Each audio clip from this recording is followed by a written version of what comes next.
Alright, welcome back to Honored Madman, everybody. Hope you're doing well, and today we're going to be spending the weekend at Bernal's.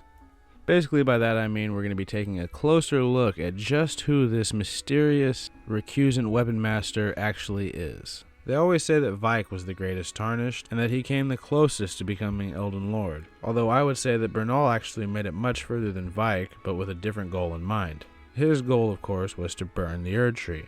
And sure, I'm a big fan of edgy intentions like that. To fully understand why Bernal would want to do such a thing, we have to start at the beginning of his story. He was once a tarnished just like us, except unlike us, he actually had a finger maiden. He also had a brother that he clearly had a high opinion of.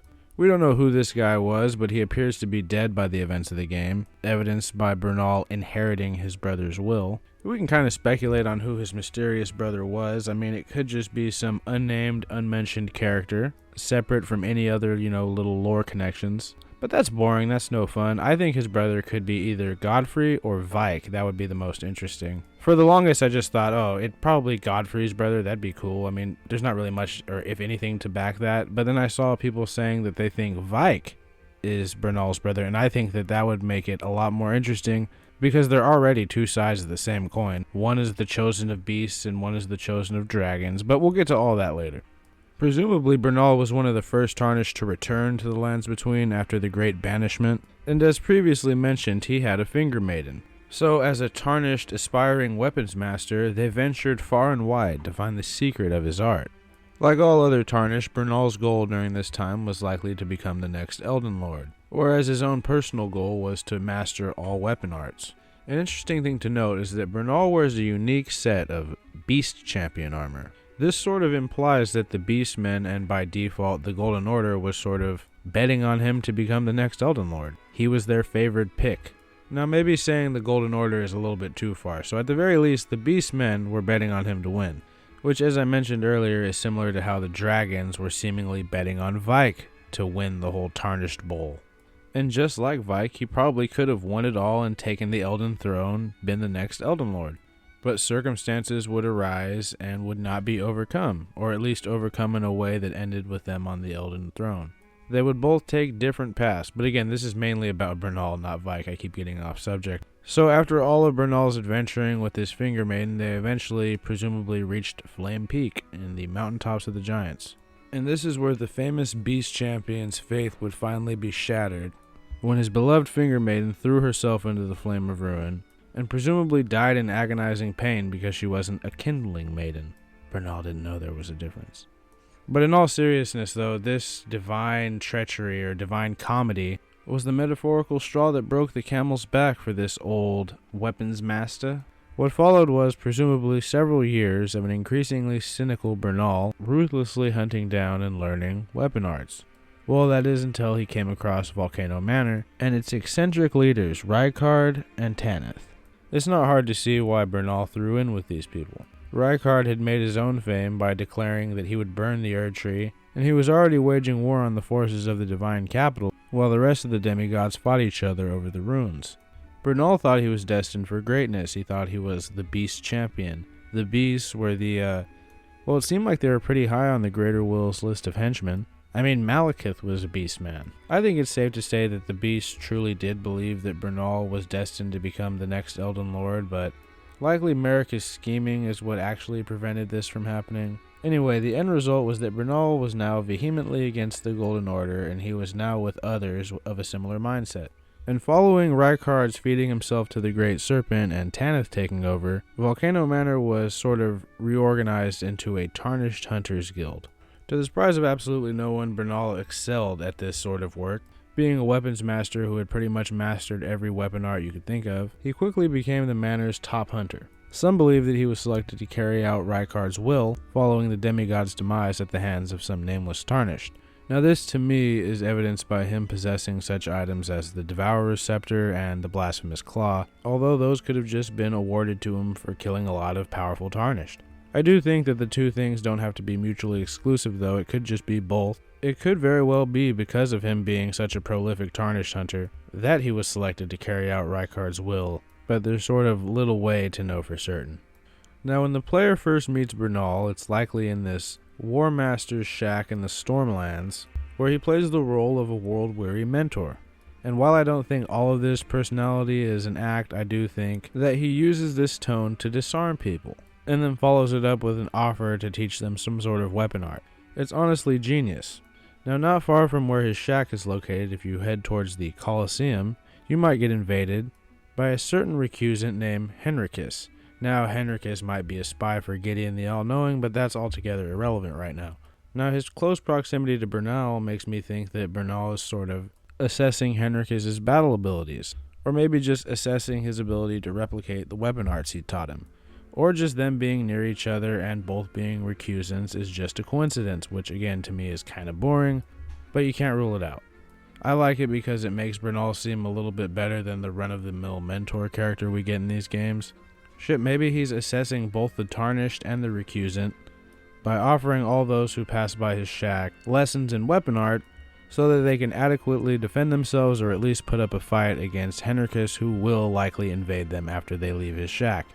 And since I can't stop speculating, maybe Bernal knows that Henricus is a spy for Gideon and is actively trying to get him killed by teaching random tarnished useful weapon arts that they will then use to kill this traitorous double agent.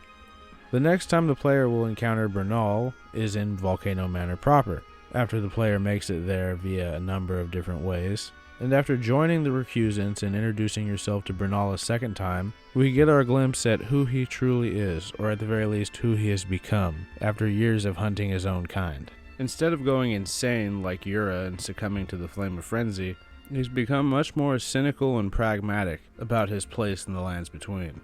He knows that what he does is dirty work, and that if someone comes to snuff him out, that he deserves it. But this, as he says, changes nothing, and it will never stop him from fulfilling his goal, or at least attempting to fulfill his goal. He even advises the player not to tread down this path lightly, and that it almost certainly ends in a bloody death for all those who walk down it, himself included. Now, after the nameless Tarnish proved himself to Volcano Manor, and more importantly to Bernal himself, good old Bernie will invite the player on an epic Tarnished hunt, in which they plan to hunt down two of the very first Tarnished of the Round Table hold. See, by this point in Bernie's career as a recusant, he liked to hunt down legendary prey. He probably figured if a Tarnish had survived this long, then they must be a worthy foe, at least a good fight, if nothing else. And these two Tarnished that they were hunting were a couple of famous dudes. One of them was errant sorcerer Wilhelm.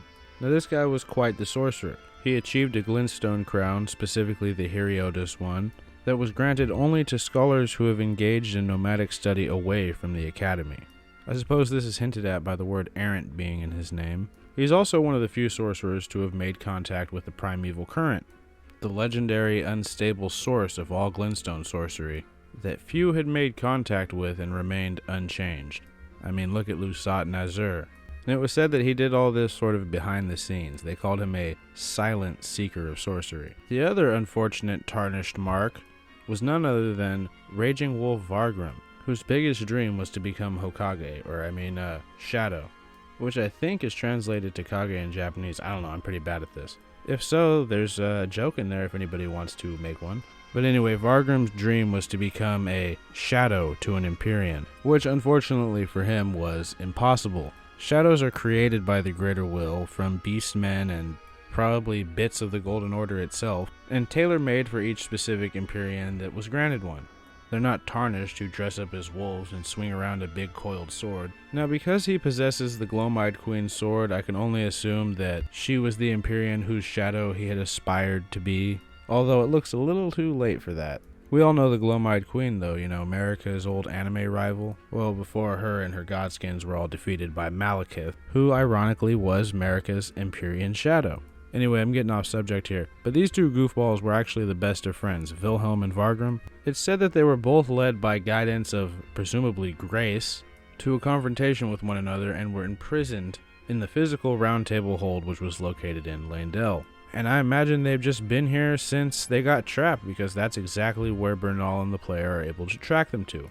It's tough to say how they got trapped there and who actually tricked them, but I think that the mad sorcerer Alberich, who invades in the actual Round Table holds a little area where Vargrim and Wilhelm are found in Leyndell, that guy with the scythe, I bet he has something to do with it. I can't prove it, but I'm willing to bet that it has something to do with that guy being able to invade in that section of the Round Table hold proper.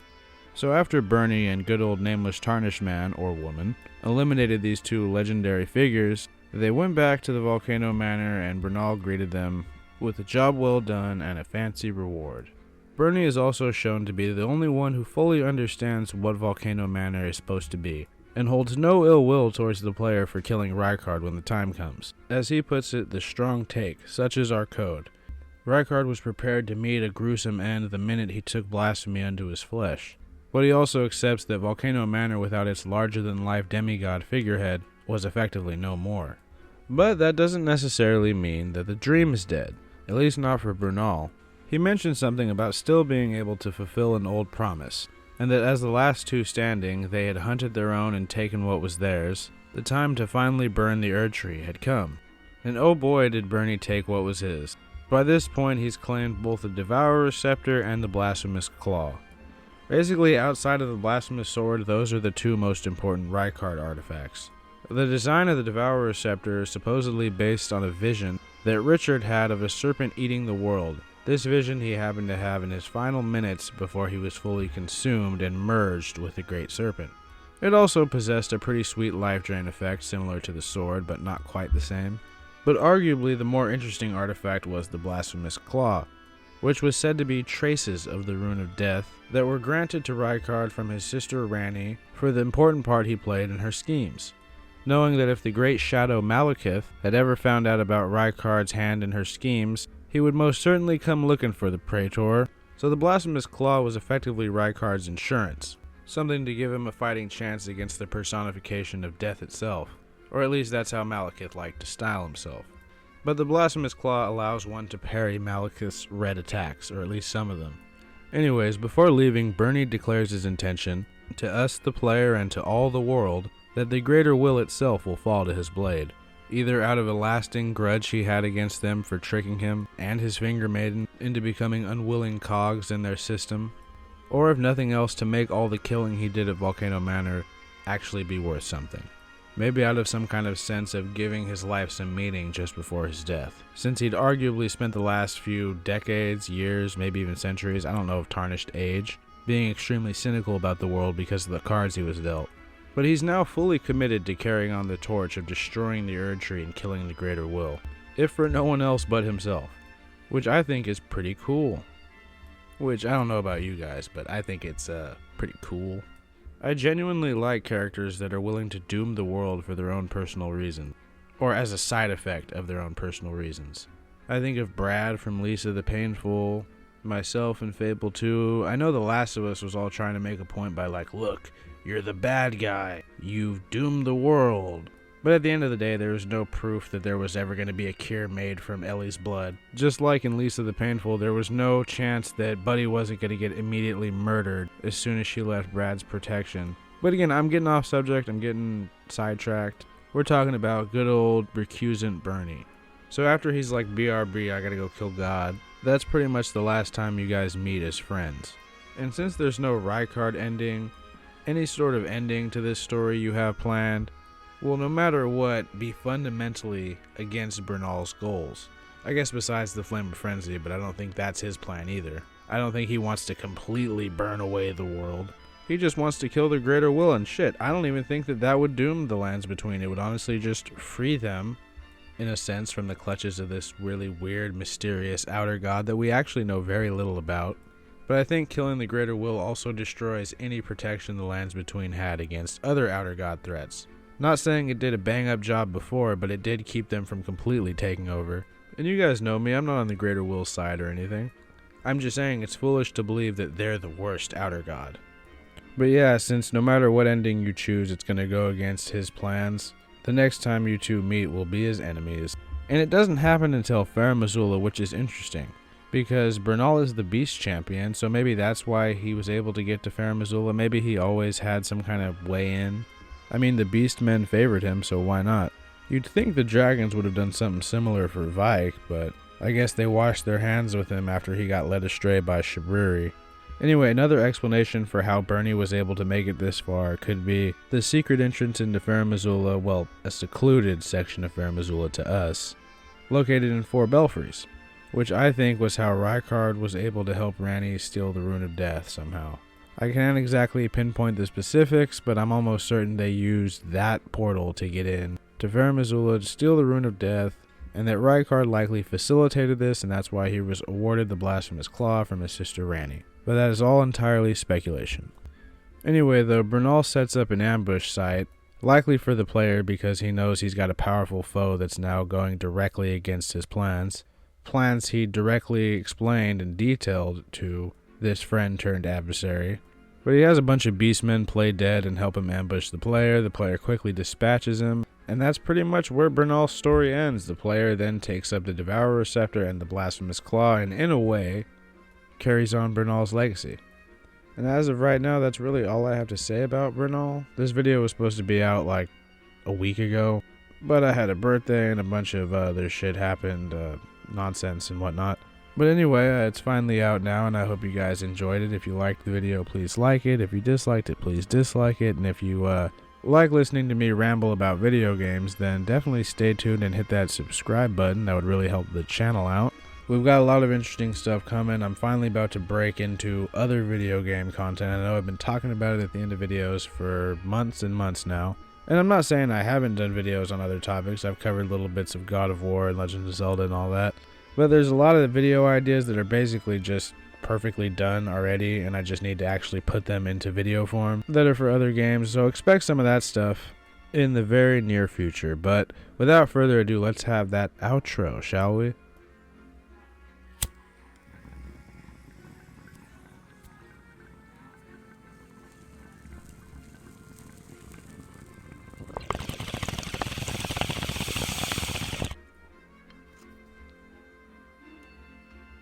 I do want to do at least one of these kind of little videos for every kind of NPC that I find interesting.